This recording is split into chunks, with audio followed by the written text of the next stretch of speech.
Students, today we will start with the refraction by spherical lenses. Now, what are lenses?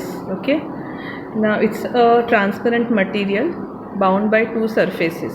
Okay, now out of those two surfaces, one or both the surfaces, they form a spherical shape. Okay, now there are two types of spherical lenses. The first one may have surface bulging outwards. Now if you can see this diagram, you will see here the surface is bulging outwards. Okay, now that type of lens is known as convex lens. Okay, now this lens is thicker at the middle compared to the edges, so you can see the middle portion is thicker compared to the edges. Okay, the second, and it's also known as a converging lens because the rays meet after refraction. Okay, so the second type of lens is the concave lens. Now here the surfaces are curved inwards. So if you can see this, both surfaces, they are curved inwards. Okay.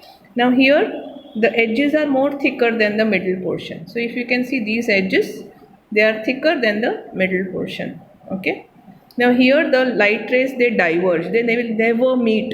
Okay. So that is why they are known as diverging lenses. Okay. Now, so you have got a lens which is either convex or concave. But both of them have got two spherical surfaces. Each of the surface is a part of a sphere. So let us come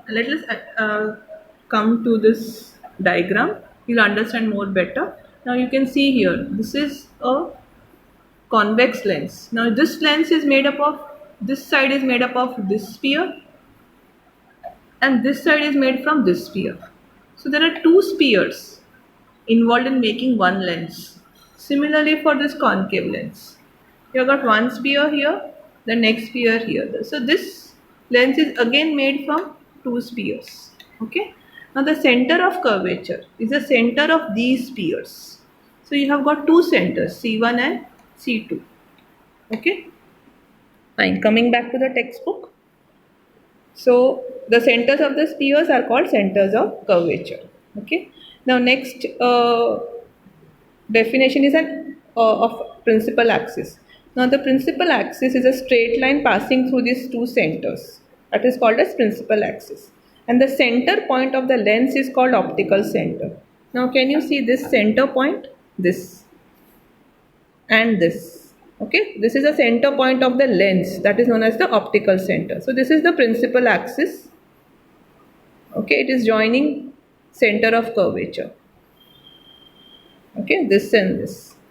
That's the principal axis. Okay, now going on to the next page.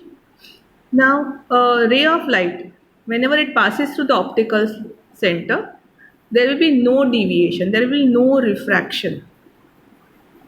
Okay, and the diameter of the spherical lens is called as the aperture. Okay, now the thin lens, the lens which are thin have got small aperture. The lens which are thick have got big aperture. Okay. Now coming back to the next definition, that is of principal focus. Okay. Now whenever there are light rays which are parallel to principal axis, okay, suppose these rays, can you see here, they are all parallel to principal axis. After refraction they meet at a point. This point is called the principal focus of the lens. Okay, and it is denoted by F. Okay. Now we have got two principal focuses because the parallel rays also can come from this point and they can meet here. So you have got F1 and F2. Okay, here see F1 and here you will have F2. Okay. Now, so a lens has got two principal foci, F1 and F2. Okay. Now just turn the page. Okay. Just you can go through this activity 10.12, and the next topic is image formed by lenses. That will continue with the next video.